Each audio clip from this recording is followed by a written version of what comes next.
मजली बहू। रेखा की 3 बहुएं हैं और तीनों एक से बढ़कर एक। जहां अंजलि और नैना खुद को मॉडर्न और आजकल की स्टाइलिश बहू समझती हैं, वहीं महिमा घरेलू और सबको लेकर चलने में यकीन रखती है। महिमा के आने के बाद से रेखा ने कभी एक गिलास पानी तक उठाकर नहीं पिया। नैना को आए हुए अभी ज्यादा वक्त नहीं हुआ था। एक रोज रेखा अंजलि से कहती है, बड़ी बहू कहाँ हो, जरा कमरे में आना तो। अंजलि साड़ी को अपनी कमर में दबाती भागती हुई रेखा के पास जाती है। मम्मी जी, आपने जैसे ही आवाज़ दी मैं भागी चली आई। मेरी माँ जैसी मम्मी कुछ कहे और मैं अनसुना कर दूँ, ऐसा कभी हो सकता है क्या? तभी तो तू मेरी लाडली है। और वो महिमा, उसे कुछ आता जाता है नहीं, बेकार में ही जल्दबाजी में सौरव की शादी कर दी और महिमा को ले आई। तुझे पता है, जैसे ही तेरी शादी हुई महिमा का रिश्ता आ गया था, सब मेरे पीछे पड़ गए कि साथ साथ दूसरी बहू भी लिया। मैंने सोचा ठीक है, दोनों बहुएं मिलकर रहेगी, काम आराम से हो जाएगा। ऐसे ही सौरव की शादी करनी तो है, लेकिन मुझे क्या पता था कि महिमा ऐसी आएगी जो कुछ करेगी ही नहीं। सास के आगे पीछे नहीं कर सकती, और क्या करेगी वो। मम्मी जी ये सब छोड़िए ना, आप अपना मूड क्यों ख़राब करती हैं? मैं और नैना है ना, मैं नैना को अपनी तरह बना लूँगी, फिर हम दोनों अपनी प्यारी सासू माँ के हिसाब से उनकी सेवा करेंगे। अरे ये हुई ना मेरी बहू वाली बात। ले, जिस काम के लिए तुझे बुलाया वो तो मैं भूल ही गई। ये तोहफे नैना के घर से आए हैं, इनमें से तुझे जो पसंद है वो ले ले। आखिर में जो बचेगा वो महिमा को दे दूँगी। वैसे भी वो लगती तो बहू कम, काम वाली ज़्यादा है। ना ढंग से रहती है, ना उसे कहीं खड़ा कर सकते हैं। मम्मी जी आप क्यों अपना खून जलाती हैं? मम्मी जी मैं आपसे कुछ बात करना चाहती हूँ। हाँ हाँ बहू बोल, क्या बोलना है? बोलने से पहले अपनी मम्मी जैसे पूछेगी क्या पगली? मम्मी जी मुझे पता है कि मेरे मायके में सब कहते हैं तेरी सास कितनी मॉडर्न है। मॉडर्न तो आप हो ही, उसमें कोई शक नहीं है। मैं ये कह रही थी कि आजकल ना सब सूट पहनती हैं, क्योंकि सूट तुरंत पहना भी जाता है और अच्छा भी लगता है। हाँ तो क्या दिक्कत है, तुम लोग भी सूट पहन सकती हो। मेरे ख्यालात नए हैं, पुराने नहीं है। मैं तो इन सब में मानती नहीं हूँ। अंजलि एक साड़ी पसंद कर अपने कमरे में आ जाती है और कहती है, आखिर मम्मी जी को बाटली में उतार ही लिया। मम्मी जी बेचारी। इधर महिमा घर के कामों में लगी रहती है। मम्मी जी को दवाइयाँ भी लेनी है, आज नाश्ते में ही लेट हो गया। महिमा जल्दी जल्दी नाश्ता बनाकर मेज़ पर रखती है। नाश्ता देखकर रेखा कहती है, बहू बहुत जल्दी ले आई नाश्ता है, और थोड़ा जल्दी ले आती, दोपहर के खाने का वक्त तो हो ही जाता। वो मम्मी जी आज लेट हो गया उठने में, शादी की इतनी थकावट थी ना। हाँ भाई, तुम ही तो एक थकी हो। नैना बहू जिसकी शादी थी वो तो थकी ही नहीं। अंजलि बहू भी तो शादी में गई ही नहीं थी। मैंने ऐसा नहीं कहा मम्मी जी। महिमा, मैंने भी शादी की पूरी शॉपिंग की है, दिन रात बाजार के चक्कर लगाए हैं। मैं भी थकी हूँ, लेकिन मैं तो सुबह पहले ही उठकर खड़ी हो गई। महिमा कुछ नहीं कह पाती और चुप हो जाती है। नैना बड़ी बड़ी आंखों से महिमा की ओर देखने लगती है। तभी रेखा नैना से कहती है, नैना अब तो रसोई में हाथ लगा, तुझे आए 1 हफ्ता हो गया है। नैना मुंह बना लेती है और धीरे से कहती है, लेकिन मम्मी जी मुझे तो खाना बनाना ही नहीं आता, मैं जॉब करती हूँ ना। वैसे आप कहो तो मैं काम वाली रख दूँगी, मैं बाज़ार से आपकी दवाइयाँ ले आऊँगी, मार्केट के सारे काम कर दूँगी, बस मुझे ना खाना बनाना नहीं आता। ठीक है बहू, इसमें कौन सी बड़ी बात है। अब जॉब से तो कमा लेती है, वो कोई छोटी बात नहीं है। महिमा तो दिन भर घर पर ही रहती है, क्या करेगी। वैसे भी खाना बनाने में लगता ही क्या है, तू बस रसोई में दोपहर का चावल बनाकर सगुण कर देना। जी मम्मी जी। अपनी सास के मुंह से नैना के लिए ऐसे सौम्य शब्द सुनकर महिमा का मन रोने लगता है, लेकिन फिर भी वो खुद को समझाते हुए मन ही मन कहती है, महिमा सबकी अपनी अपनी किस्मत होती है, तो अपना दिल छोटा मत कर, एक वक्त आएगा जब सब तुझे ही पूछेंगे। महिमा सबको खिला पिलाकर अपने कमरे में चली जाती है। इधर अंजलि और नैना दोनों रेखा के पास बैठकर उसे मस्के लगाने लगती है। नैना कहती है, मम्मी जी खाने के बाद आप दवाइयाँ लेती हैं ना, वो नहीं ली आपने? मैं अभी लेकर आती हूँ, कहीं आपका बीपी बढ़ गया तो क्या होगा, मैं ना अभी दवाई लेकर आती हूँ। नैना रेखा के कमरे से दवाई लेने जाती है। इधर महिमा दवाई लेकर रेखा को देने ही जा रही थी कि नैना उसके हाथ से दवाई का डब्बा ले लेती है। भाभी लाओ, आप मुझे दे दो, मैं मम्मी जी को दवाइयाँ दे दूँगी। ठीक है। नैना जाकर रेखा को दवाई देकर कहती है, मम्मी जी छोटा मुंह और बड़ी बात। महिमा भाभी को ये तक होश नहीं रहता कि आपको दवाई भी देनी है। कोई बात नहीं मम्मी जी, मैं हूँ ना, मैं अब से अपनी सासू माँ को दवाई दे दिया करूँगी। मम्मी जी अब हम 2 बहनें हैं ना, हम आपका ख्याल रखने के लिए काफ़ी हैं। अंजलि रेखा के पैर दबाने लगती है। इसी तरह दिन बीतने लगते हैं। अंजलि और नैना सूट पहनने लगती है, लेकिन महिमा अपनी वही साड़ी ही पहनती है। एक रोज़ अंजलि सुबह पहले मार्केट निकल जाती है और नैना रोज़ की तरह अपने ऑफिस। महिमा बेचारी पूरे दिन घर के काम में लगी रहती, फिर भी उफ तक नहीं करती। रात को अंजलि और नैना एक ही समय घर पहुंचती है। घर पहुंचती ही दोनों कहती हैं, बहुत थक गई हूँ मैं। महिमा एक गिलास पानी तो पिला दे यार। हाँ भाभी, मुझे भी पानी देना, आज ऑफिस में बहुत काम था। हाँ, गर्दन में दर्द हो गया है मेरे। जी अभी लाती हूँ पानी। महिमा दोनों को पानी देती है और कहती है, आप दोनों हाथ मुंह धो लो, मैं खाना लगाती हूँ। खाने में क्या बनाई हो? रोटी, मिक्स वेज और साथ में सलाद। नहीं नहीं नहीं नहीं, मैं ये नहीं खाने वाली भाभी, मुझसे ऐसा खाना नहीं खाया जाएगा। आप मेरे लिए कुछ और बना दो। आप एक काम करो, प्याज और शिमला की सब्जी बना दो। और मेरे लिए तुम आम रस बना दो। महिमा के चेहरे पर सिकन दिखने लगता है और वो कहती है, आज सुबह से काम वाली नहीं आई, मैंने ही बर्तन साफ़ किए और घर भी साफ़ किया। सुबह से खाना और कपड़े भी किए। मैं बहुत थक गई हूँ, अभी कुछ बनाऊँगी तो सारे बर्तन फिर से हो जाएंगे। अरे तू घर के काम करके थक गई? ऐसा कौन सा काम किया है? ये दोनों सुबह से बाहर है, धूप में निकल कर जरा बाहर जाकर देखना, तब समझ में आएगा। मम्मी जी भाभी ने ऐसा क्या किया? सुबह से बस चादर ही लेकर आई है और नैना तो हमेशा से ही ऑफिस जाती है। अच्छा, तुमने कभी ढंग से शॉपिंग की है? एक सामान लेने के लिए कितना भटकना पड़ता है। मैं कोई चादर या अपने सामान के लिए नहीं गई थी, वो मम्मी जी की दवाइयाँ ख़त्म हो गई थी, वो लाने गई थी। एक दवाई तो मिल ही नहीं रही थी, कितना ढूंढा मैंने मम्मी जी, तब जाके मिली है, वरना मैं तो कब का घर आ जाती। रहने दे अंजलि बहू, तो एक काम कर, जोमेटो या स्विगी से ऑर्डर कर ले। अंजलि और नैना जोमेटो से अपने लिए चाउमीन और पनीर चिली ऑर्डर करती हैं और आने के बाद दोनों रेखा के साथ चटकारे ले लेकर खाती है, लेकिन एक बार भी महिमा से नहीं पूछती। महिमा अपना बनाया हुआ वही खाना खा लेती है। रात में महिमा अपने कमरे में बैठे बैठे रोने लगती है।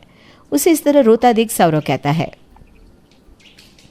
क्या हुआ महिमा, मुझे तो बताओ आखिर हुआ क्या है?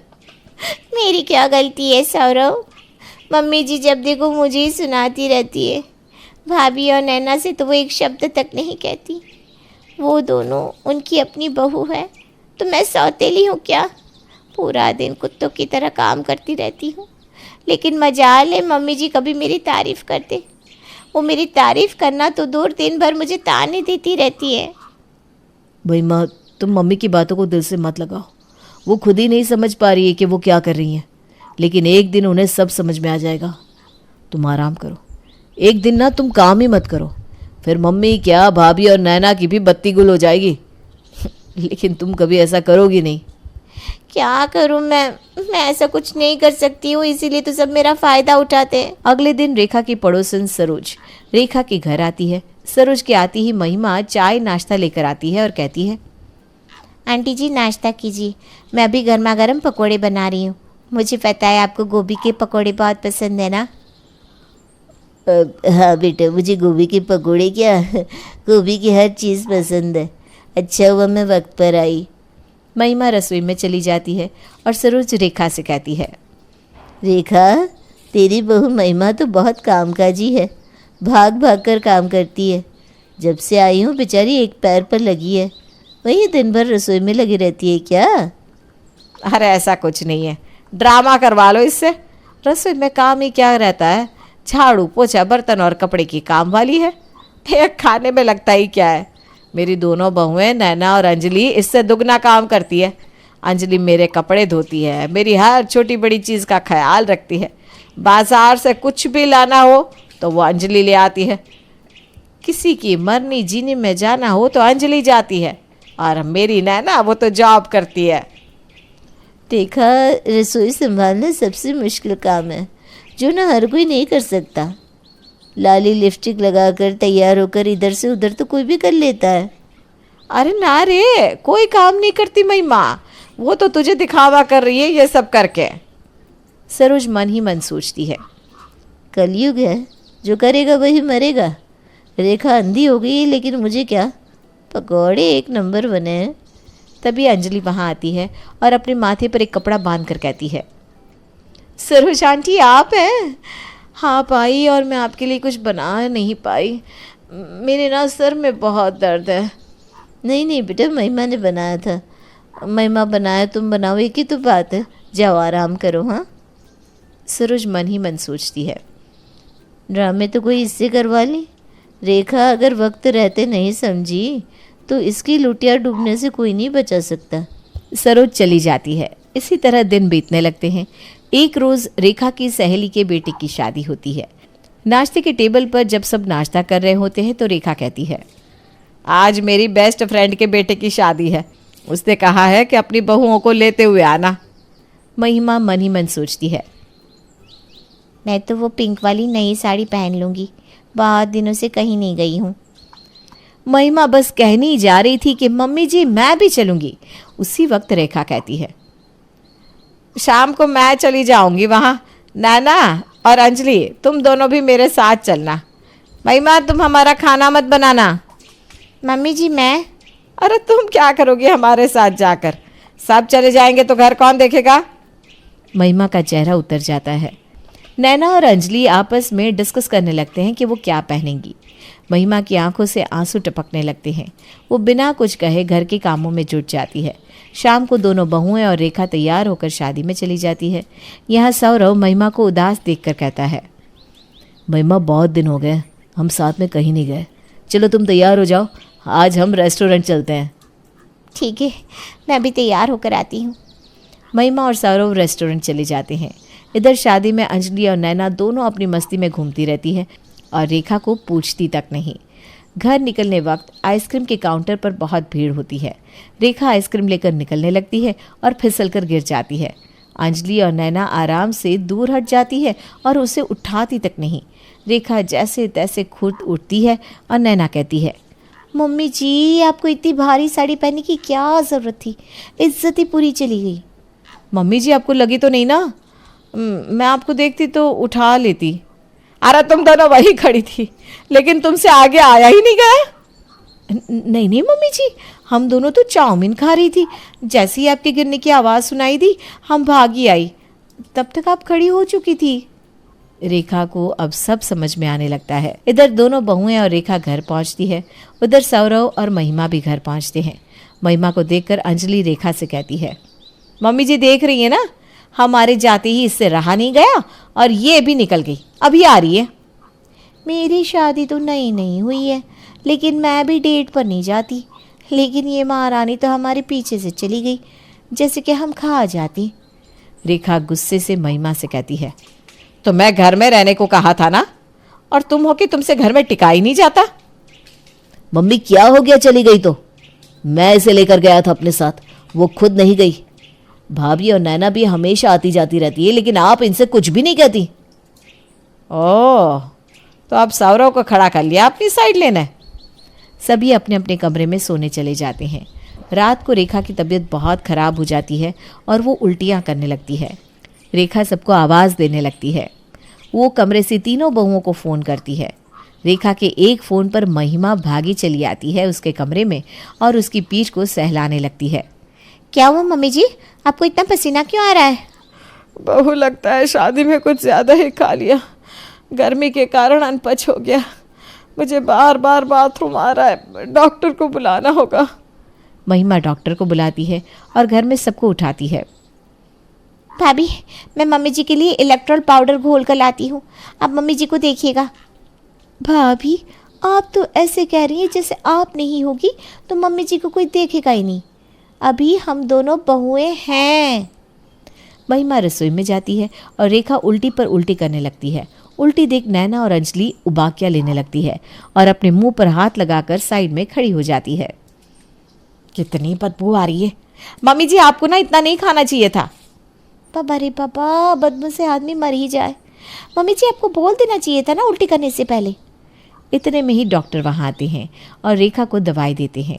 महिमा उल्टियाँ साफ करती है।